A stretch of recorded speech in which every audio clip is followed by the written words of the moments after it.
दोस्तों नमस्कार।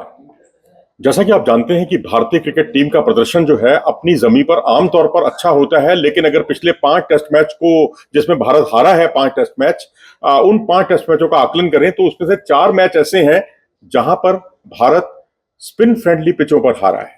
यानी जो अपोनेंट टीम के जो स्पिनर्स हैं वो सवा शेर साबित हुए भारतीय स्पिनरों पर भी, और भारतीय बल्लेबाजों की उन्होंने एक तरह से उनको परेशान कर दिया।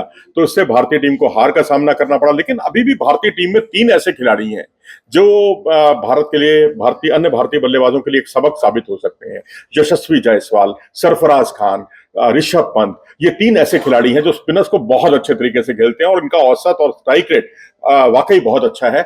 और जहां विराट कोहली, रोहित शर्मा ये स्पिनर्स के सामने फंसने लगे हैं, विराट कोहली खासकर लेफ्ट आर्म स्पिनर्स के सामने, तो ऐसी स्थिति में मैं समझता हूं कि ऐसी कौन कौन सी चीजें हैं जो यशस्वी, सरफराज और पंत के पास हैं और बाकियों के पास नहीं है, और उस पर पूरी तरह से केंद्रित होना होगा इन सब खिलाड़ियों को, और इन तीनों से कहीं ना कहीं एक सबक सीखना होगा। यशस्वी जायसवाल की बात करते हैं। इस खिलाड़ी के पास लॉन्ग रीच है, ऊंची कदकाठी का ये अच्छा फायदा उठाता है, स्वीप शॉट खेलता है, रिवर्स स्वीप शॉट खेलता है, लेंथ अगर इनको पीछे की तरफ डाल दी जाए तो ये पुल बहुत अच्छे तरीके से करते हैं, स्टेप आउट भी करते हैं। हालांकि पिछली बार स्टेप आउट करना इन्हें भारी साबित हुआ था, भारी पड़ा था और ये स्टंप आउट हो गए थे। लेकिन ओवरऑल 15 पारियों में अगर आप देखें तो स्पिनर्स के खिलाफ इनका जो औसत देख लें आप या स्ट्राइक रेट देख लें, वो बड़ा बेमिसाल रहा है।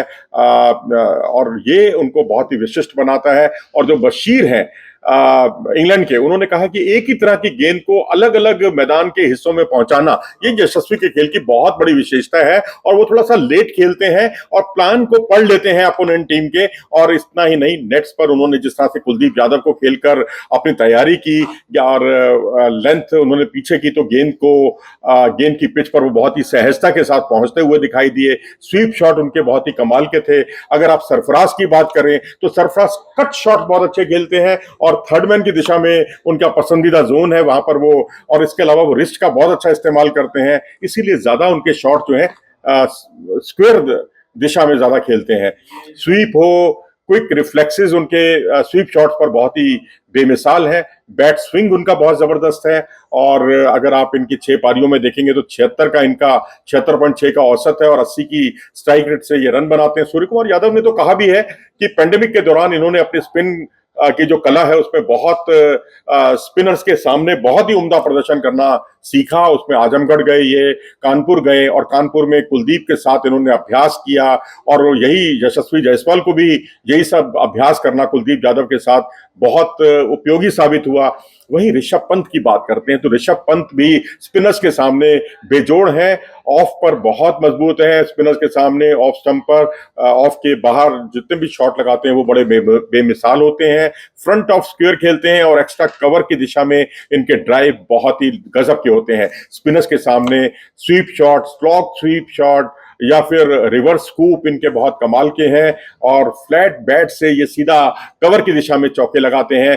टर्नर से परेशान नहीं होते टर्न देती हुई गेंदों पर। और अहमदाबाद का वो टेस्ट मैच याद कीजिए इंग्लैंड के खिलाफ, जहां तो उन्होंने दूसरी पारी में सेंचुरी बनाई थी और एंडरसन पर रिवर्स लेफ्ट किया था इन्होंने बहुत ही अच्छे तरीके से, और स्क्वायर टर्नर पर स्पिनरों के खिलाफ ये अटैक करते हैं। तो ये इनके खेल की बहुत बड़ी विशेषता है जो इन्हें विशिष्ट बनाती है। तो उम्मीद करनी चाहिए कि बाकी जितने भारतीय बल्लेबाज हैं वो इन तीनों बल्लेबाजों से प्रेरणा लेंगे और देखेंगे कि कहां गलती हो रही है, कहां चूक हो रही है और क्या प्लस पॉइंट है यशस्वी, सरफराज और पंत की पारियों में। आखिरकार क्यों उन्हें स्पिनर्स के सामने रिकॉर्ड तोड़ कामयाबी मिल रही है। अपनी राय दें इस बारे में कमेंट सेक्शन में जाकर। नमस्कार।